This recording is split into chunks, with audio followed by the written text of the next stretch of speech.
Oh, look what we have. But I wanted to show this. Look what we have down there. We have a sleeping Mr. Binks. Hello, Binkers. So here's my table today. Now you can see my chickens. It's still morning. It's late morning. Oh, we have a little stretchy one. Well, she was stretching. And I decided to warm up my house a bit. It was so cold. With the wind chill, it was minus whatever degrees last night. -1, -2, or whatever it was. It was really cold. It was, I think, 9 degrees this morning. So I got to my fire going, and I decided to make some chocolate chip cookies. And I want to say something here. I'm not knocking any particular people, because even before the internet, I would go over, like, you know, a friend's house, a neighbor's house, or whatever. They'd be baking, you know, cookies, usually chocolate chip, and cookies would be flat, and they always make up excuses of why their cookies are flat. And one of the common things that you hear, and I've even heard this, people on the internet, when they've shown how to make chocolate chip cookies, and they put their cookies out, and they're all like flat. And they'll say, and this is what your cookies are supposed to look like. Really? Well, I have a question for all of those folks. When they go to a bakery, like a good bakery that makes cakes and cookies and other kinds of pastries, and they sell their chocolate chip cookies, because most bakeries will make chocolate chip cookies, and they go handing them with their little plastic, I mean, not plastic, but it's almost like that wax paper, like parchment paper stuff, and they wrap it up and they hand it to you. Is that cookie flat like a pancake? No, it's not. And any bakery that does sell flat cookies, something's wrong with that bakery. Let me show you what chocolate chip cookies are supposed to look like, and I'll tell you why some people's cookies get real flat. There's a couple things that folks aren't really doing, and that's what causes them to be flat. So, look, here's my cookies. And my cookies, you can see, they're a bit raised. You see that? Also, do you see all the cracks? Your cookies should have some kind of cracks to them, like that. You know, even when I make peanut butter cookies and I poke with my fork and everything, when they come out, there will still be like the little cracked, crinkly edges and things like that. It's supposed to do that. Cookies are not supposed to be flat like pancakes. Now, I've had that happen to me on an occasion, and let me just explain to you how you can avoid having flat cookies. First of all, I learned this a long time ago, I mean decades ago. When making cookies, some people just use just margarine, or they'll use just butter. Don't do that. You want to do half and half. Now, when I make chocolate chip cookies, I make a double batch. One recipe of cookies is 1 cup of shortening. So if you were doing one recipe, then you would need a half of a cup of butter and a half of a cup of shortening, like Crisco. And if you want the butter flavor, you can use the butter flavor Crisco. I've done that.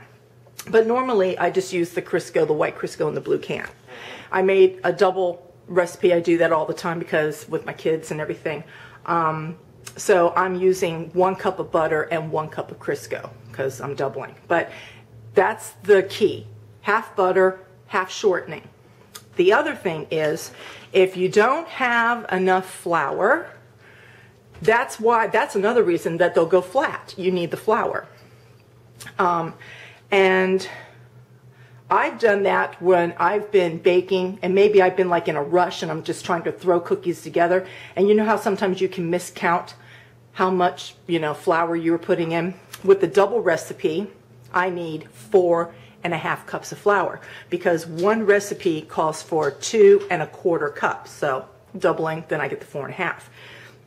Sometimes, you know, I get a little bit off and I don't put in all the flour. Like maybe I'll miss like that half cup, thinking, did I do that? Because sometimes they'll do it in the beginning, so I'll forget about it, and then I don't put it in, you know, and then they'll get flat. But what I've learned, when I make my cookies, I always test my dough. So I got a little bit of cookie dough left here. And see, it should be a little bit softer than Play-Doh. You don't want it like Play-Doh, but it should be a little bit like, see how it's not sticking to my hands really? You want it the Play-Doh consistency, but just a little bit softer. You don't want it stiff like Play-Doh. Sometimes when I've been off with my flour and I catch it, you know, see, I'll put my hand in, and if it like kind of, if my finger kind of like really goes through there, see, like here, let me just, you see how I got that indentation there? But like if your finger just kind of like really goes through the dough, you would know what I mean. And it feels like real creamy on your finger. You've not got enough flour in there. And that's the biggest thing. If you don't have the correct amount of flour, it will cause your cookies to flatten out. And the other thing is too, and this is another thing, have you noticed on some days, and this isn't just with cookies, this even happens like if you're making bread and things like that. Have you ever noticed like some days your cookies or your bread can turn out good and some days it doesn't? And do you know sometimes even the weather has something to do with that? I think somebody was telling me many years ago, I think it was my mom, was telling me, I think it's the barometric pressure. Seriously. So like your weather can even have something to do with that as well. But you know, it's just like even with when you make bread. If you don't have enough flour in your bread doesn't turn out right. If you have too much flour in your bread, it comes out a little bit too like hard or whatever. You have to have that perfect equivalence of flour. And it's the same thing with cookies. If you have that happy medium of flour, and again, half butter, half shortening, then your cookies will turn out like this every single time. Let's take this one. So see that? That's what a cookie should look like. And so let me just, it should be just like that. So, anyway, I made risotto for dinner last night. It was so good. My boys, Brian in particular, was raving about it. He was so funny. He said to me yesterday, he said, Mom, he gave me a compliment also at my mom's house too, but I'll tell you what he said to me yesterday. He's like, boy, Mom, this is really good. And he worked at an Italian restaurant a couple years back. And he says, Mom, even the Italian cooking at that restaurant, yours is better. He says, one thing I can say about you, Mom, you got that Italian cooking down pat. He goes, but you learned from an Italian, didn't you? And I did. I think I've shared this story before, but I got new subscribers, so I'll quickly share it again. When I was growing up, we lived in an Italian-Irish neighborhood, and the people that lived next door to us were Italian, and Old Man Joe is what the neighbor kids called him. He was the nicest guy. But he was real short, and he had a thick Italian accent because he was from Italy. His kids were born here, but he was from Italy. And he'd wear the fedora. He'd have on like the suspenders with the t-shirt, the tank top type style t-shirt and that kind of thing in the summertime.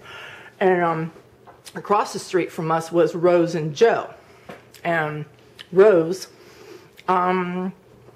she was born in Italy. She was born there and came here as a little girl. I forget how that story went. But anyway, she called my mom one day and she said, Donna, how old is your daughter? And my mom said, she's 10. Well, does she cook? Well, you know, I'm trying to teach her how to cook and to do some things. And my mom, after she told her that, Rose goes, no, that's not acceptable. She said, all girls in Italy, they can cook a full meal for their family by the age of 10. So you start sending your daughter over every day to learn how to cook. So starting that next day, I had to go over there. And at first I didn't like it because, you know, I was having to take like a couple hours out of my day to go over there to learn to cook when I wanted to be playing with my friends, you know what I mean? And the first day that I went over there, she was making homemade ravioli. That was my first lesson, homemade ravioli. Now she already had the sauce going. I walked in and she goes, you lucked out, I already started the sauce because you're late. But we're going to do the ravioli. So we did the dough and you had to roll it out through the roller and put, you know, all the strips and everything down. Then we had to make the filling to go in everything, cover them all up, crimp them and close them up and cut them and all that kind of thing.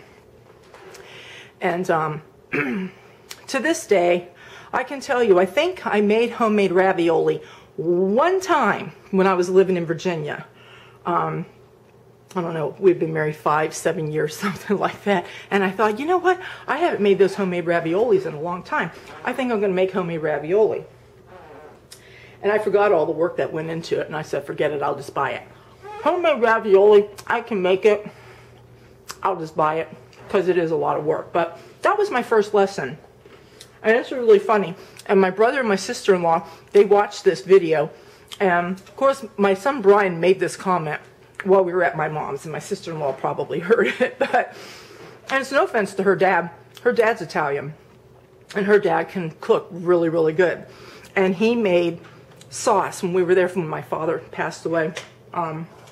He brought a big pot of sauce over so we can have spaghetti and meatballs and that. And Brian was eating it, and he was gobbling it down because he loves Italian food.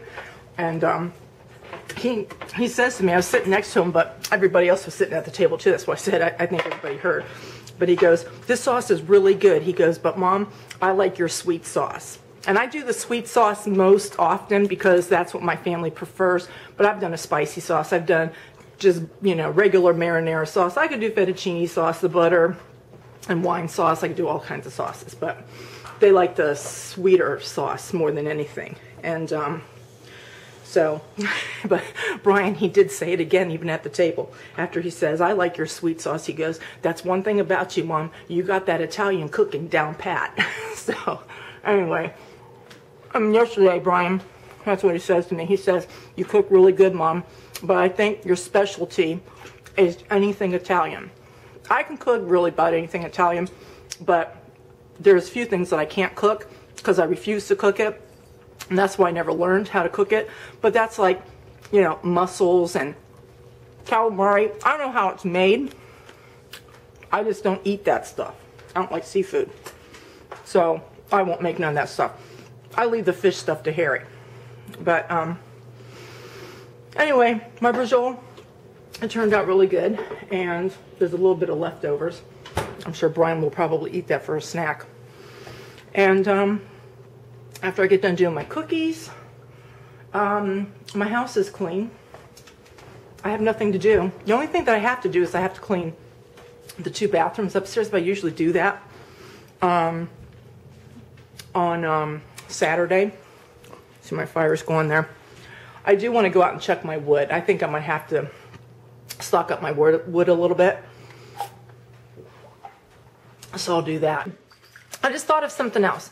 Another reason why your cookies could flatten out, if you take them off of the pan too soon. Like when you take them out, you should always let them rest for like at least a minute or 2.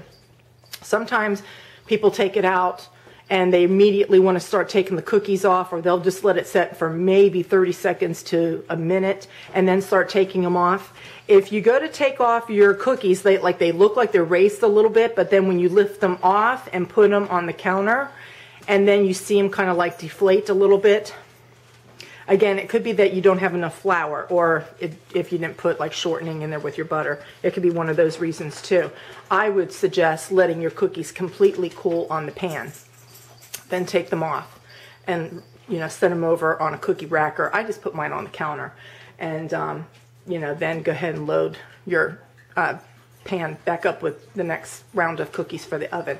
But yeah, that's the other thing too. Taking it off of the cookie tray too soon will also flatten those cookies. So you got to let them cool down a little bit. Just like sometimes if you take, like if you remove cakes too soon from a pan, you can go like if you have like round cakes that you're making and you go to dump it off to get it onto a plate, and like it will crack, is because it's too hot. You have to let, you know, your cake cool down for a little bit and then you take them out of the pan. It's the same thing with your cookies.